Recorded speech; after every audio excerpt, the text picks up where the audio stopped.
तो बच्चों आज फिर एक बार फिर मैं आप लोगों के लिए प्रथम इकाई की द्वितीय खंड जल संसाधन चैप्टर के कुछ क्वेश्चंस लेकर आया हूँ।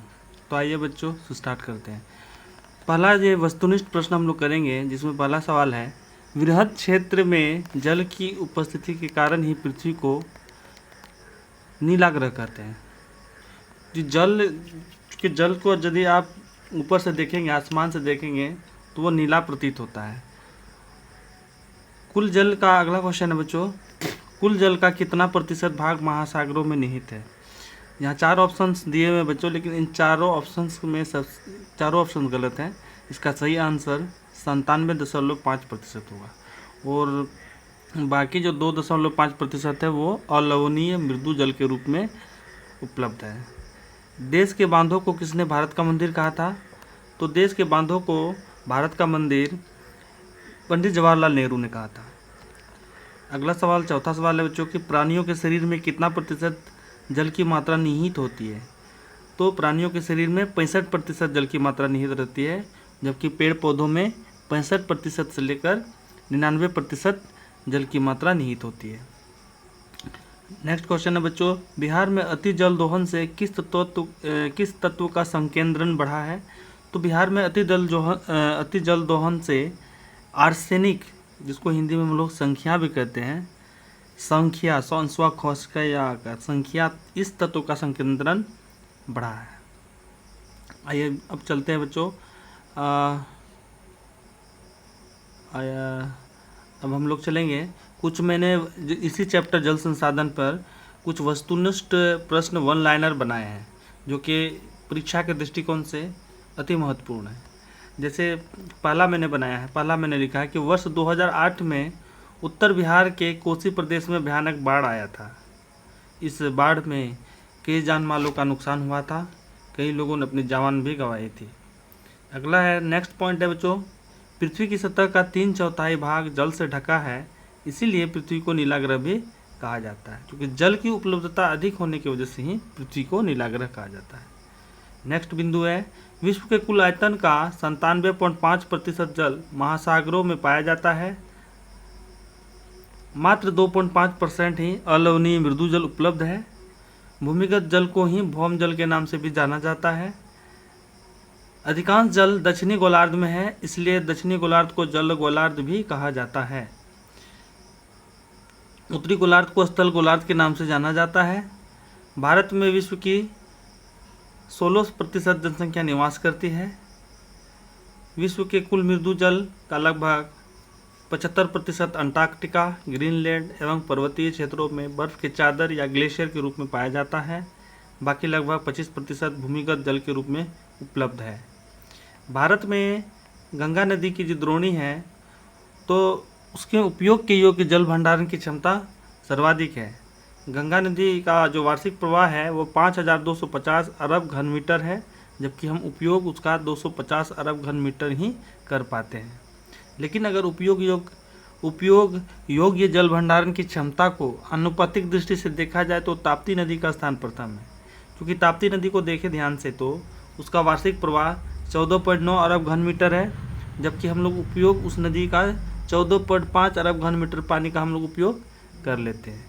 इसका कहने का मतलब ये बच्चों कि गंगा नदी, क्योंकि ये भारत की सबसे बड़ी नदी है, तो उसमें वार्षिक प्रवाह जो उसका क्षमता है वो 5250 अरब घन मीटर पानी का क्षमता होता है। लेकिन उस पानी में से मात्र हम लोग 250 अरब घन मीटर पानी का ही उपयोग कर पाते हैं।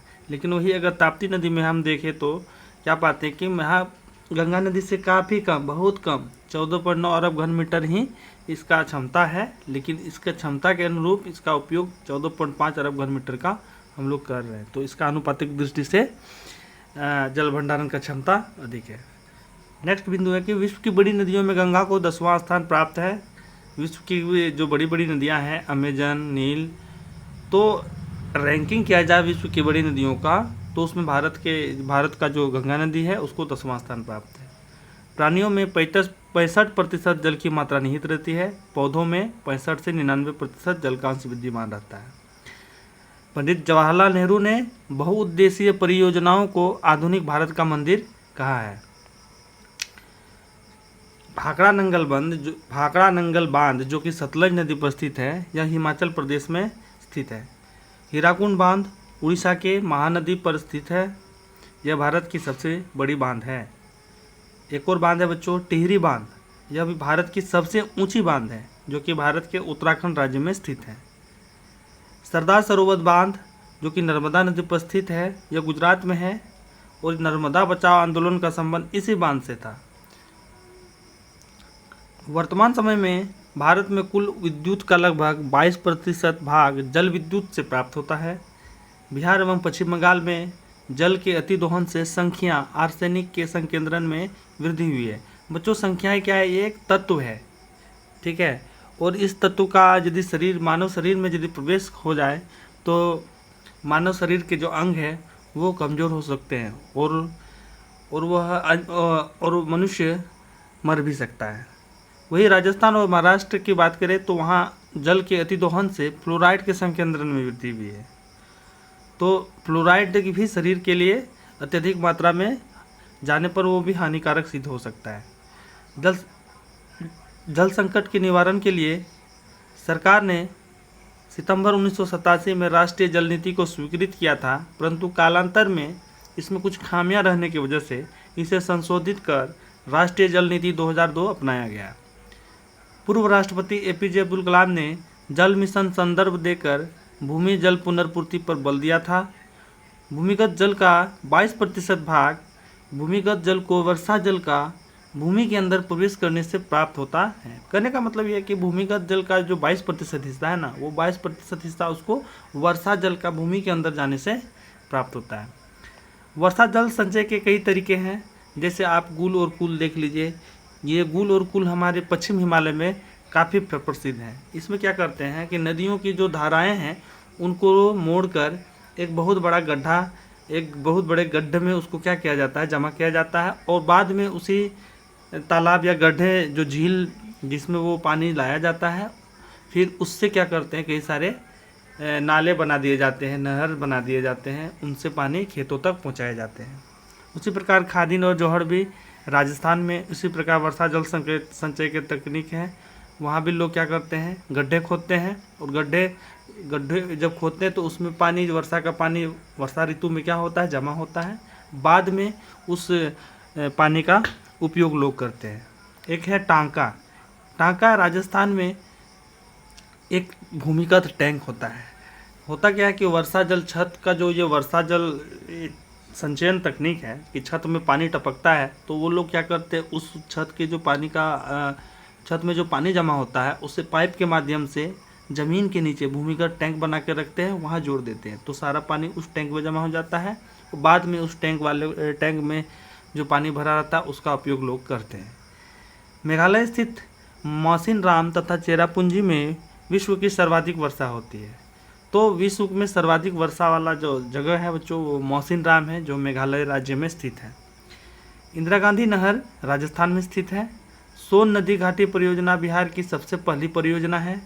बिहार में नहरों द्वारा सर्वाधिक सिंचाई रोहतास जिले में की जाती है। तो बिहार के संदर्भ में जितनी भी जो भूगोल की जानकारियां हैं वो बिहार के स्पेसिफिक चैप्टर एक है। मैं जब उस चैप्टर के बारे में आप लोगों को बताऊंगा तो वहाँ डिटेल में कराऊंगा। अब आइए बारी है बच्चों लघु उत्तरीय प्रश्न की। आपके पाठ के लघु उत्तरीय प्रश्न कि बहुउद्देशीय परियोजना से आप क्या समझते हैं।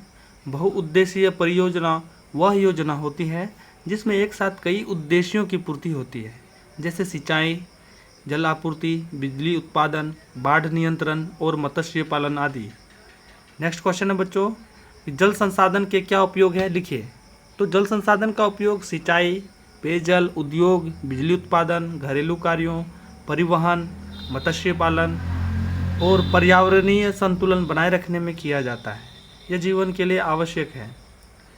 तीसरा क्वेश्चन है बच्चों कि अंतर्राज्यीय जल विवाद के क्या कारण हैं।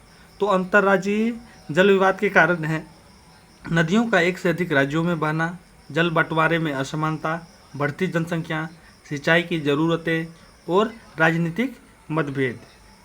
नेक्स्ट क्वेश्चन है बच्चों कि जल संकट क्या है।